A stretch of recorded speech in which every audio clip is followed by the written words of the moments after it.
for me, when I was watching this game and got a couple different angles at it throughout the home opener, but SMU's offensive line, they started a new five, which we kind of thought they were toying around with last week, and we didn't know if they would go through with it. They did. Ja'Kai Clark at center, PJ Williams was at left tackle, and then they kind of rotated the guards consistently. They had Justin Osborne out at right tackle before Andrew Chamblee made his SMU debut. I felt like that was a much more natural looking group than what was at Nevada, which was your first game of the season. I didn't know if they were going to pull the shoot that quickly. It was kind of apparent in practice they were looking at doing that.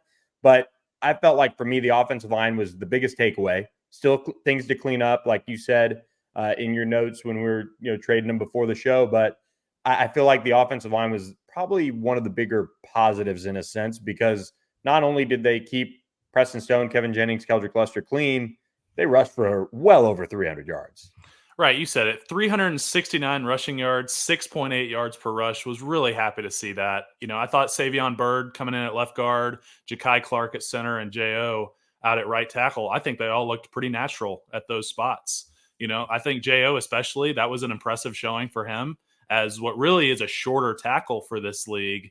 He's able to play with a lot of natural leverage. He has really tight hands, and he's very explosive in his pass rush sets. So to quote Coach Lashley, he said, "We feel really good that that's the five." And so I would agree. I think that's who you have to roll with going forward. But when we talk about rotational with the guards and getting Andrew Chamblee in there, I think that's for the benefit of this O-line in the long term. You're going to get guys where at the end of the game, if you play every snap, you're on snap 80 plus. But if you're rotating guys in the fourth quarter, man, you only have a half or 2/3 of a game on your body. You're going to be a lot more fresh when you need it, whether that's a 4-minute situation where, hey, we know we're going to have to run the football and we've got to be really good here, or in a 2-minute situation to win the game where it's one-on-ones with that defensive end and he's got his ears pinned back. Hey, I'm fresh. I haven't taken as many reps as I might have otherwise. And you're able to just go out and perform a little bit better. And I think that'll lead to long-term success in the season when you can take reps off of guys. I did it my senior year. Cam Irvin was a guy that we're really great friends now, and we were really great friends there. We would rotate series. I would take 3, and then he would come in for 1 and give me a spell.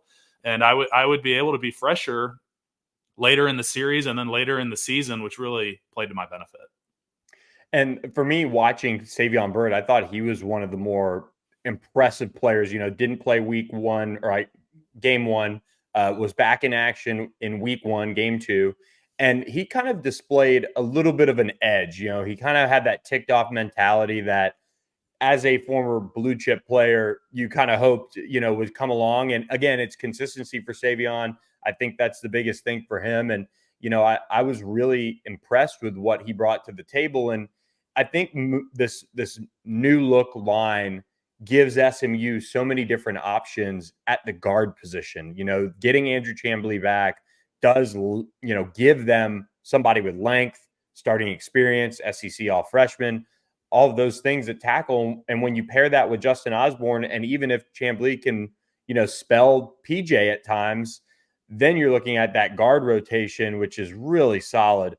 Just 2 deep and maybe even 3 deep at certain spots when you have Logan Parr, Nate Anderson, Savion Byrd, Ben Sparks, and maybe I'm forgetting one, but it's a good situation now. They've kind of fixed it now that everyone is back and playing. For sure. They all bring something different to the table. Logan and Ben are very downhill guys, and I think that Savion is our Dennis Rodman. That's what we joked about in the spring. I mean, he's got a little bit of a rough edge to him at times, but Coach Justice has done a good job of smoothing that out and getting him on the same page as everyone else from a technique perspective.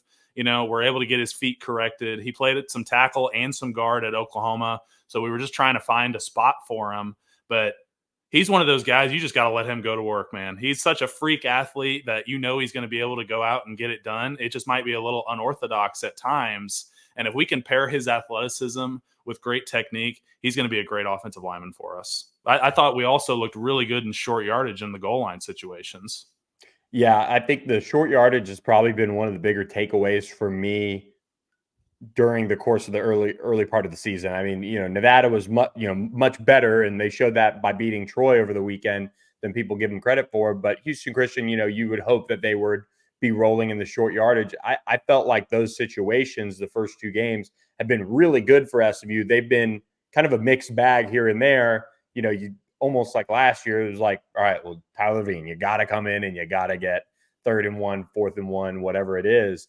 This year, it just seems like, they're kind of rolling through it, which is nice. They still got to get a little bit more consistent in the run game overall, but when you have somebody like Brashard Smith, he's been making a ton of plays, over 100 yards on the ground. He just looks how a running back should look in terms of finishing runs. He's always twisting and turning, looking for those extra opportunities to fall forward. I love the way he runs with a passion.